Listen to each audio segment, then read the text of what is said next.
The crack of a gunshot split the evening air as Garret Wells dived from his horse, tackling the blonde woman to the dusty earth just as a bullet whizzed over their heads. The year was 1876, and the unforgiving Montana Territory was no place for a woman alone, especially not with the Blackwater gang on her trail. "Stay down," he commanded, his voice low and rough from trail dust. His body shielded hers as 3 more shots rang out, splintering the bark of a nearby pine. The woman beneath him trembled but remained silent, her blue eyes wide with a mixture of fear and determination. Garret could feel her heart hammering against his chest. "When I count to 3, run for those rocks," he whispered, nodding toward a granite outcropping 20 yards away. "I'll cover you." She gave a quick nod and he rolled off her, drawing both his Colt revolvers in one fluid motion. 1, 2, 3. As she scrambled toward safety, Garret fired rapidly, forcing the outlaws to duck behind their cover. He counted 4 men, all wearing the signature red bandanas of the Blackwater gang. They had been terrorizing stagecoaches and homesteaders across 3 territories for months. Once the woman reached the rocks, Garret backed toward her position, still firing. His horse, sensing danger, had already retreated to a safe distance. "Are you hit?" he asked when he finally slid behind the rocks beside her. "No," she managed, her breath coming in quick gasps. "Thank you." "I'm Tabitha Nolan, Garret Wells," he replied, reloading his weapons with practiced efficiency. "Care to tell me why the most dangerous gang in the territory wants you dead, Miss Nolan?" Tabitha pushed a strand of hair from her face. "I witnessed them robbing the Silver Creek stagecoach 2 days ago. They killed the driver and a passenger. I was gathering herbs in the woods when it happened. They saw me and have been hunting me since." Garret's jaw tightened. The Blackwater gang rarely left witnesses. "We need to move before they circle around," he said. He whistled for his horse, which trotted over obediently. "Can you ride?" "I grew up on a ranch in Kansas," she replied, some steel returning to her voice. "I can ride." He helped her onto his stallion and swung up behind her. "My cabin's about 5 miles north. We'll head there and figure out our next move." The outlaws had fallen silent, which worried Garret more than their gunfire. As they rode through the deepening twilight, he kept one hand on the reins and the other on his revolver, acutely aware of Tabitha's warmth pressed against him. "How did you find me?" she asked after they'd put some distance between themselves and the outlaws. "I didn't," Garret admitted. "I was tracking the gang. They've got a price on their heads that could set a man up nicely. Finding you was just lucky timing." "Lucky indeed," she murmured.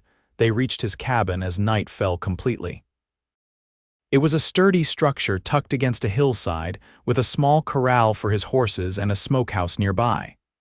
Nothing fancy, but it had served him well for the 3 years since he'd left Texas.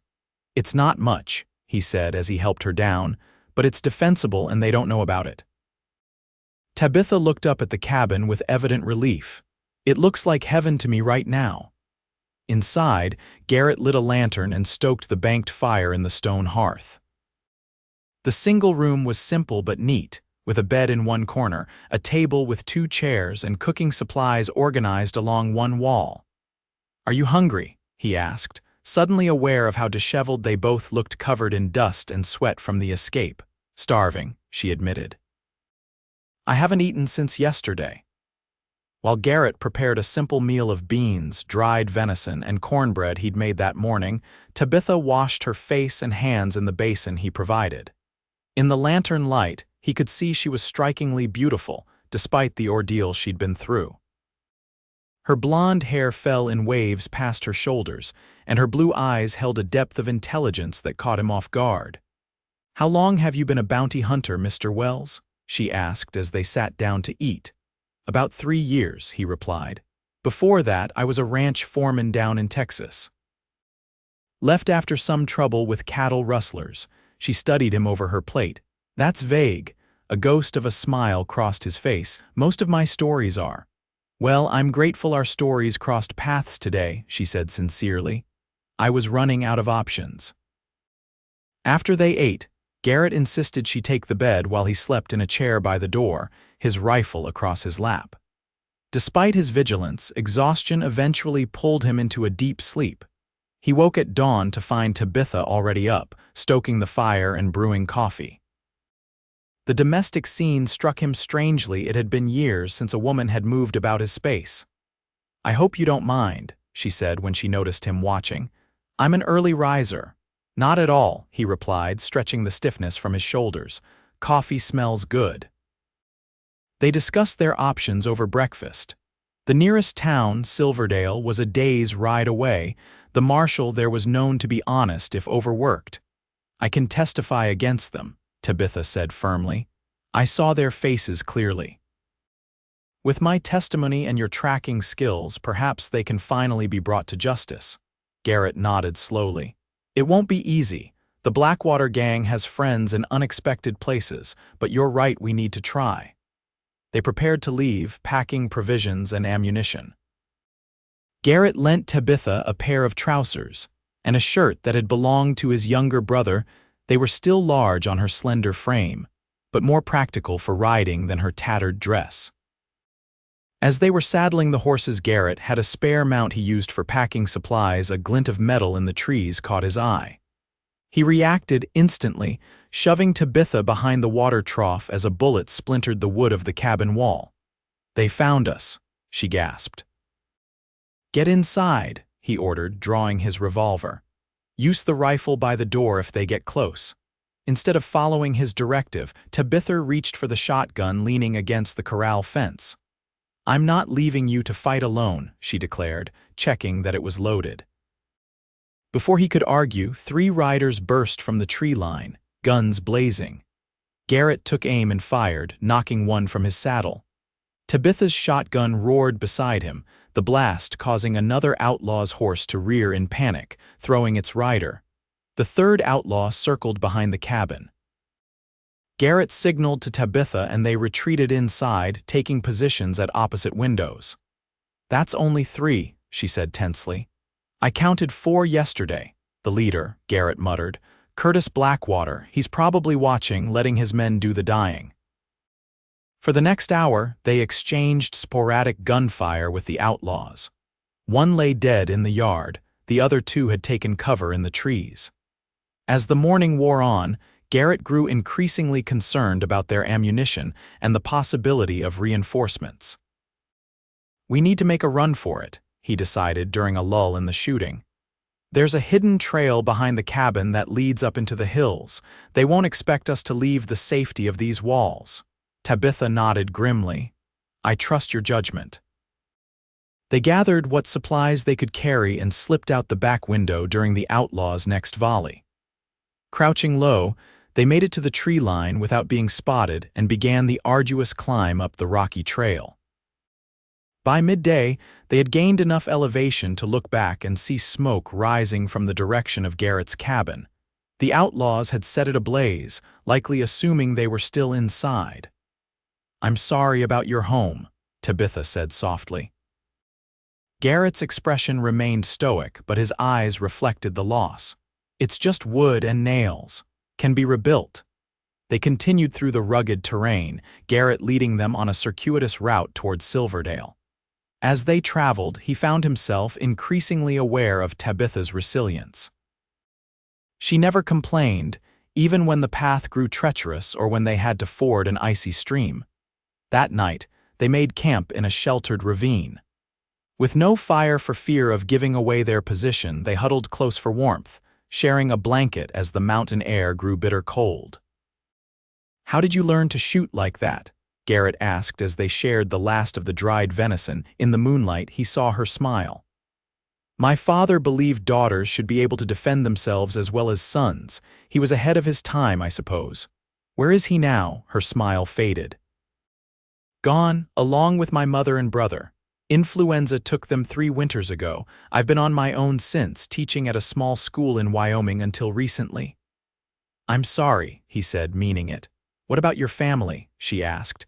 Garret was quiet for so long she thought he might not answer. "My parents are still in Texas. My younger brother joined the army after the war. Haven't heard from him in over a year." Tabitha studied his profile in the dim light. "There's more to your story than trouble with cattle rustlers, isn't there, Mr. Wells?" "Garret," he corrected.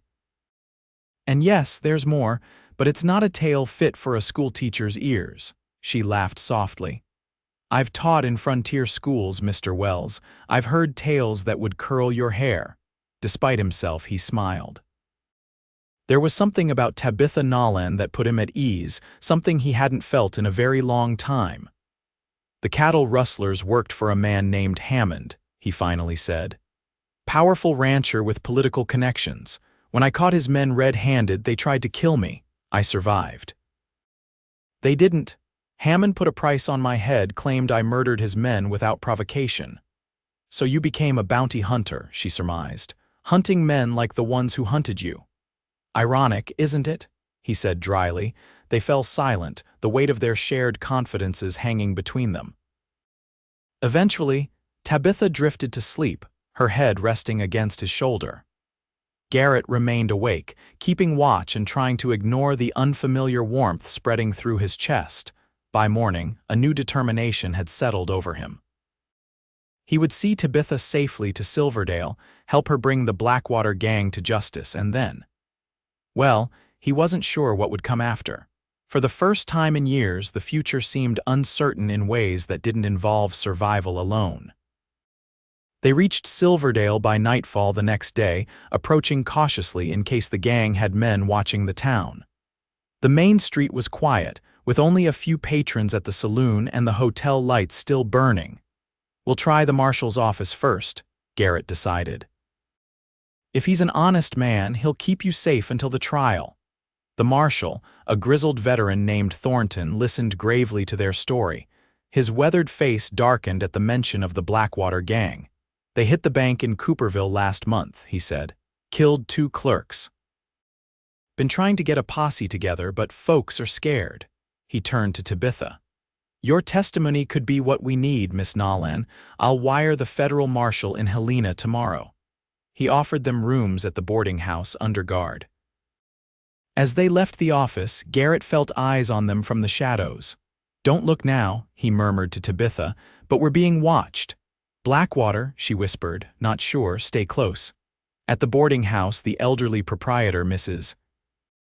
Hollister, fussed over Tabitha's disheveled appearance and immediately offered a hot bath and clean clothes. Garret arranged for adjoining rooms and checked every window and door before allowing himself to relax slightly. Later, after they had both bathed and changed into borrowed clothes, they sat in Tabitha's room discussing their next steps. The marshal had promised to post deputies outside, but Garret remained uneasy. "I don't like being in town," he admitted. "Too many places for them to hide, too many innocent people who could get caught in the crossfire." Tabitha reached across the small table and placed her hand over his. "We can't keep running forever, Garret." The touch of her hand and the gentle way she said his name sent an unexpected jolt through him. He looked up, meeting her gaze, and for a moment, neither spoke. The moment was shattered by the sound of breaking glass downstairs, followed by a woman's scream. Garret was on his feet instantly, gun drawn. "Stay here," he ordered, moving toward the door, but Tabitha was already reaching for the shotgun the marshal had left for her. "We stick together," she said firmly. They crept down the hallway to the top of the stairs. Below, they could see Mrs. Hollister backed against the front desk, facing a tall man in a black duster. Even from behind, Garret recognized him, Curtis Blackwater himself. "I'm looking for a woman," Blackwater was saying, his voice deceptively soft. "Blonde, pretty, traveling with a bounty hunter. I know they're here." "I don't know what you're talking about," Mrs. Hollister replied, her voice quavering but defiant. Blackwater sighed as if disappointed and drew his revolver. "I admire loyalty, madam, but I'm in a hurry." Garret aimed carefully and fired. The bullet struck Blackwater's hand, sending his gun clattering to the floor. The outlaw howled in pain and dived for cover as Garret fired again. "Run, Mrs. Hollister," Tabitha shouted, firing the shotgun down the stairwell to keep Blackwater pinned. The elderly woman fled through the back door as Garret and Tabitha descended the stairs, firing methodically. Outside, they could hear shouts and more gunfire, the marshal and his deputies engaging with the rest of the gang. Blackwater, nursing his bleeding hand, retreated toward the front door, firing wildly with his left hand. A bullet grazed Tabitha's arm, causing her to gasp in pain but not drop her weapon. Garret saw the wound and something inside him snapped. With a roar of fury, he charged forward, firing repeatedly. One of his bullets found its mark and Blackwater staggered, blood blossoming on his chest. The outlaw leader looked almost surprised as he collapsed on the boarding house porch. Didn't think. A bounty hunter had it in him. He gasped before his eyes glazed over. Garret turned immediately to Tabitha, examining her wound. "It's just a graze," she assured him, though her face was pale. Outside, the shooting had stopped. Marshal Thornton appeared in the doorway, his own gun smoking. "We got 3 of them," he reported grimly. 2 dead, 1 wounded, the last one fled. Garret nodded, still focused on Tabitha. "She needs a doctor." The next few days passed in a blur of activity. The federal marshal arrived from Helena, taking statements and organizing the transport of prisoners. Tabitha's wound was tended by the town doctor, a superficial injury that would heal cleanly. The story of how they had brought down the notorious Blackwater gang spread quickly, and suddenly, Garret found himself treated as a hero rather than a suspicious bounty hunter. The mayor offered him a position as deputy marshal, which he politely declined. On their final evening in Silverdale, Garret and Tabitha walked along the creek that gave the town its name. The setting sun painted the water gold and crimson, a beautiful end to a tumultuous week. "What will you do now?" he asked, aware that their paths would soon diverge. Tabitha gazed at the water thoughtfully. "I've been offered the teaching position here. The previous schoolmaster was eager to return east." Garret felt a complicated mixture of emotions at her words. "You'd be good at it. And you?" she asked, turning to face him. "Will you continue hunting bounties?" He shook his head slowly. "I'm thinking it might be time for a change." Something passed between them then, an unspoken question and answer. Garret took her hand, his calloused fingers entwining with hers. "I've never been much for words, Tabitha, but these past days, they've changed something in me." She stepped closer, her blue eyes reflecting the sunset. "They've changed me too." His kiss was gentle, tentative at first, then deepening as she responded with unexpected passion. When they finally parted, both were breathless. "I should warn you," he said, his voice rough with emotion. "I'm not an easy man to love." She smiled, touching his face. "And I'm not an easy woman to rescue, yet here we are." Their courtship progressed with the same intensity that had marked their first meeting. By the time autumn painted the Montana territory in golds and reds, they were married in a simple ceremony at the Silverdale Church. Garret had used his bounty rewards to purchase land just outside town, where he began building a ranch and breeding horses. Tabitha continued teaching, riding to and from the schoolhouse each day on a mare Garret had trained especially for her. Their life settled into a rhythm of hard work and quiet evenings, healing the wounds of their respective pasts. When the first snows fell, they received word that the last member of the Blackwater gang had been captured in Colorado. The long shadow of danger that had brought them together finally lifted completely. "Do you ever regret it?" Tabitha asked one night as they sat before the fire in their new home. "Rescuing a schoolteacher instead of just collecting your bounty," Garret smiled, pulling her closer. "Best decision I ever made, even if it did cost me a perfectly good cabin." Winter gave way to spring, and with the thaw came news from Texas. Garret's name had been cleared. The corrupt rancher Hammond had finally been exposed for his crimes, and the warrant for Garret's arrest had been withdrawn. "We could visit your family," Tabitha suggested when he shared the news. "I'd like to meet them." Garret agreed, though the prospect of returning to Texas filled him with apprehension. They planned to make the journey once the mountain passes were fully clear. As spring progressed, Tabitha fell ill with what they initially believed was a seasonal fever. When the illness persisted, the town doctor confirmed what Tabitha had already suspected: she was with child. The news transformed Garret. The man who had once lived for the hunt now threw himself into preparing for fatherhood with the same single-minded determination. He expanded their home, adding a nursery with a handcrafted cradle. He fretted over Tabitha's health, insisting she reduce her teaching hours and rest more. "You're going to smother me before this baby arrives," she teased as he brought her yet another cup of herbal tea. "Just making sure you're both taken care of," he replied, his hand resting protectively on her growing belly. In early winter, during a rare clear spell between snowstorms, Tabitha gave birth to a daughter they named Grace. She had her mother's blonde hair and her father's hazel eyes, and from her first cries she had Garret wrapped around her tiny finger. Life settled into a new pattern, centered around their daughter's needs and milestones. Tabitha eventually returned to teaching, bringing Grace with her until she was old enough to stay with Garret on the ranch. The once notorious bounty hunter became known locally as a skilled horse breeder and a doting father, his dangerous past fading like an old photograph. 3 years passed in domestic tranquility. Grace grew into a spirited toddler with her mother's quick mind and her father's stubborn determination. The ranch prospered, and Garret's horses became sought after throughout the territory. Then came the telegram that changed everything. Garret's brother, long thought lost, had resurfaced in Denver. He was gravely ill and asking for Garret. "You have to go," Tabitha insisted when Garret showed her the telegram. "He's your brother." After much discussion, they decided Garret would make the journey alone.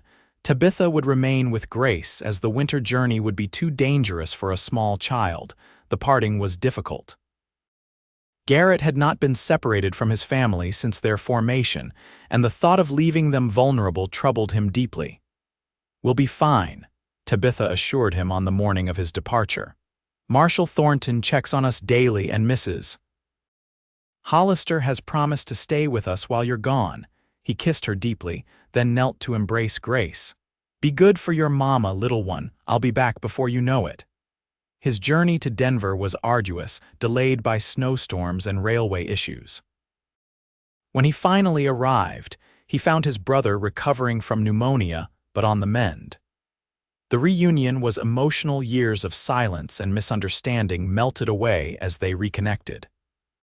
3 weeks later, Garret was finally able to start the journey home, his heart lighter for having reconciled with his brother but heavy with longing for his wife and daughter.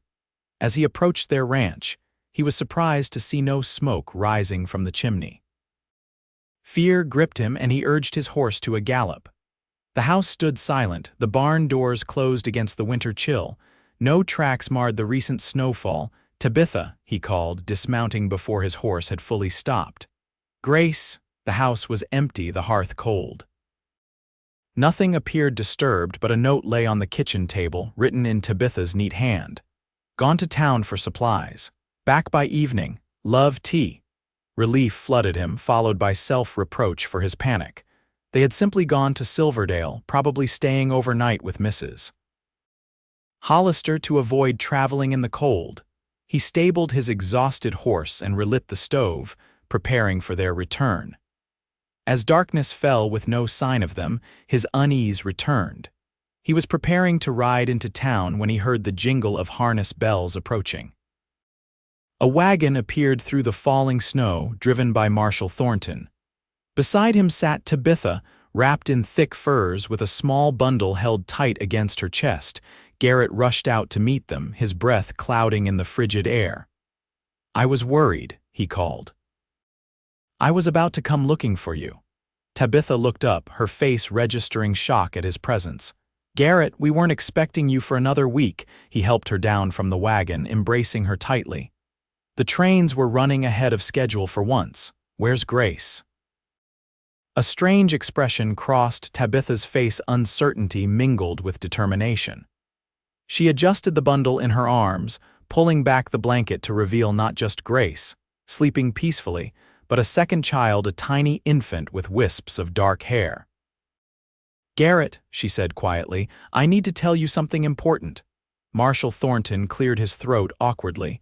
"I'll be heading back to town now. Glad you're home safe, Wells." As the marshal's wagon disappeared into the snow, Garret stood frozen, staring at the infant. "Come inside," Tabitha urged. "It's too cold for the children out here." Once inside, she settled Grace, still sleeping on their bed, and cradled the infant in her arms as she faced her husband. "Her name is Hannah," she said softly. "She's our daughter." Garret's mind raced, calculations forming and dissolving as he tried to make sense of her words. "Our daughter? But how? I've been gone barely a month." Tabitha took a deep breath. "Not from this past month, Garret, from before, from the first time we met." Understanding dawned slowly, followed by disbelief. 4 years ago, when I rescued you from the Blackwater gang," she nodded, tears forming in her eyes. "The night we spent in your cabin, I didn't know until weeks later after we'd separated. I tried to find you, but you disappeared. I had Hannah at a convent in Helena, and the sisters helped me place her with a good family." Her voice broke. "I never thought I'd see her again. But now she's here," Garret said, still struggling to comprehend. "Her adoptive parents died in a fire 3 weeks ago," Tabitha explained. "The nuns remembered me and sent word. I couldn't abandon her twice, Garret. I couldn't." She watched his face anxiously, trying to gauge his reaction. "Say something, please." Garret moved closer, looking down at the sleeping infant. Hannah had his dark hair and the same cleft in her chin that he saw every morning in the mirror. His daughter. A child he hadn't known existed until this moment. "May I hold her?" he asked, his voice barely above a whisper. Relief washed over Tabitha's face as she carefully placed Hannah in his arms. The baby stirred slightly but didn't wake, nestling against his chest as if she somehow recognized him. "I should have told you sooner," Tabitha said. "I was afraid. Afraid it would change how you felt about me, about us." Garret looked up, his eyes shining with emotion. "The woman I rescued from Outlaws returned, and I froze when she introduced our daughter," he said softly, a hint of wonder in his voice. "It's like something from one of those dime novels." A tentative smile curved Tabitha's lips. "You're not angry." "How could I be angry about being given a daughter I never knew I had?" he asked. "It's overwhelming, unexpected, but angry, no." He gazed down at Hannah, marveling at her tiny features. "She has your nose." "And your stubborn chin," Tabitha added, moving closer to embrace them both. "Does Grace know?" he asked. "I told her she has a sister who was lost but now is found. She's excited to be a big sister, though I'm not sure she fully understands." As if on cue, Grace stirred in the bed, her eyes blinking open.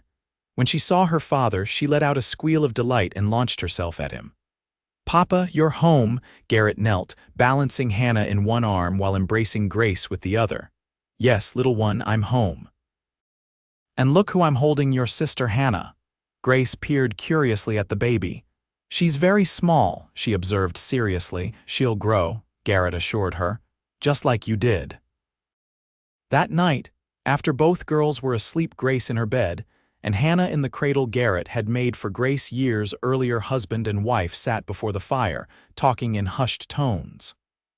"I understand if you need time to adjust to this," Tabitha said, her hands wrapped around a mug of tea.